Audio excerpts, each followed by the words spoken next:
Well, images can be used to dress up your design work.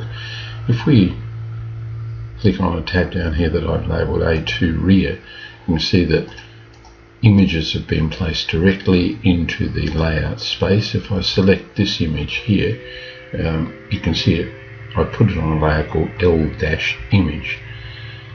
It's good to get into the habit of using a specific layer name for your layers, because if you need to, you can go to the layer stack and simply turn off the image layer. It just separates things out, so I can do that and the images are no longer seen.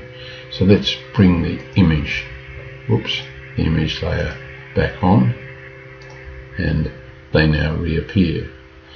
So if we go to the layout for the front area, and just for the sake of argument, we wanted to put some images, some very small images across here.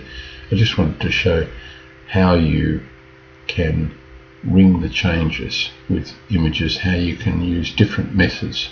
The classic method for putting an image in, of course, is to draw raster image. You're inserting a raster image, so you can use the add button, and that will enable you to browse to wherever you have suitable images in your computer. I'll close from there, and the other option is to click images here, and that brings up exactly the same image manager. So what I'll do now is just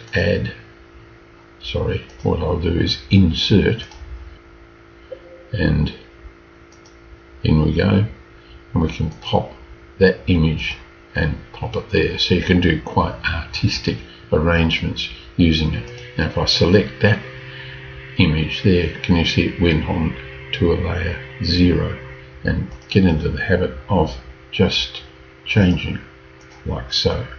So it's possible to insert images in using two different tools, either via the draw drop down or via the image button there.